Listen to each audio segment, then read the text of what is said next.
Welcome back to Ozark Garage. Today we've got a pretty simple job. We're just going to do an oil change on this DR-Z 400.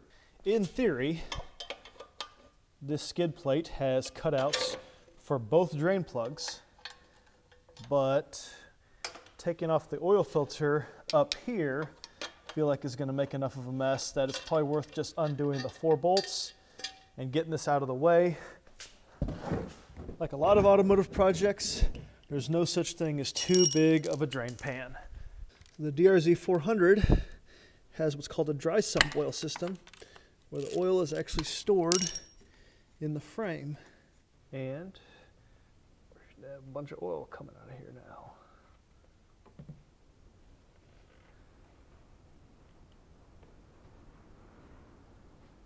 So next is the engine case, which shouldn't be as tight as it is, but it is.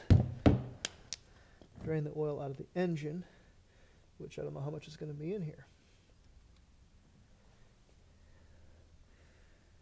And the magnet looks pretty good.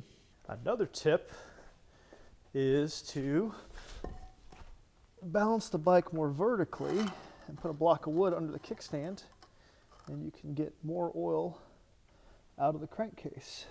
All right, one really important note is to never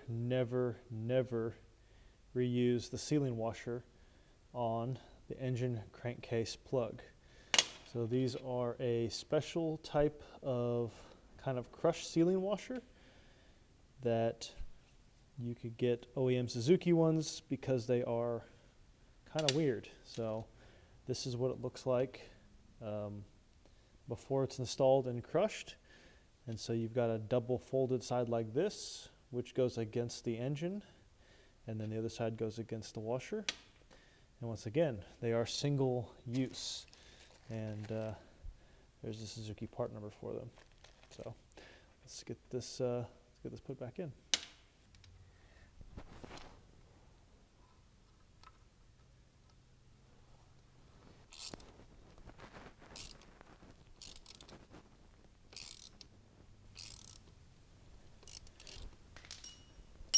That's definitely one you don't want to over torque. All right, so now we're going to change the oil filter. I'm going to start just by kind of wiping off the cap here, getting a bunch of crud off of it. And this is a 10 millimeter here. And this is going to be one where tilting the bike up very vertically, that block of wood under the kickstand is going to be very handy because this oil is going to drain. Hopefully, this oil will drain straight down into my pan instead of getting all over the engine. So here's the cap, and make sure these O-rings here are in good shape. And there should be an O-ring on the inside, and yeah, looks like somebody lost the O-ring on the inside.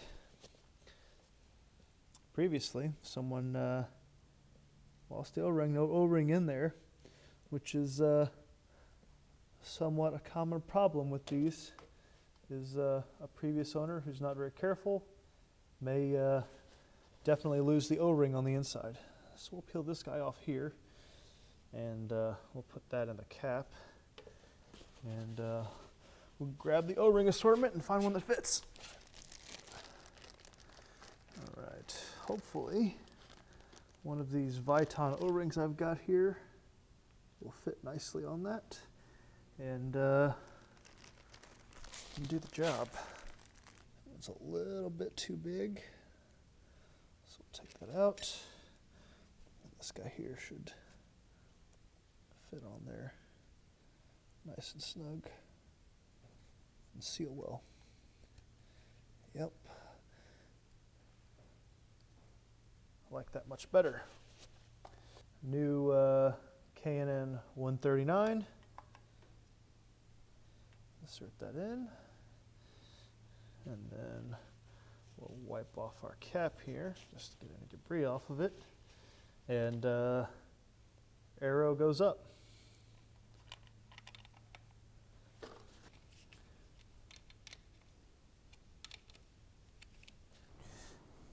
All right, then using a clean funnel, put 2 quarts of oil in.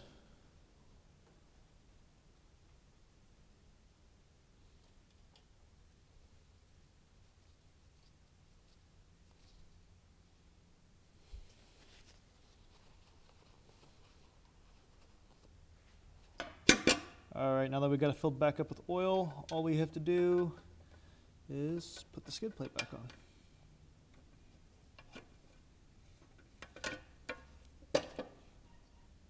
All right, all in all, the oil change on this bike's pretty simple, and now we're ready for another 1,500 or so miles. So thanks for watching. We'll see you next time.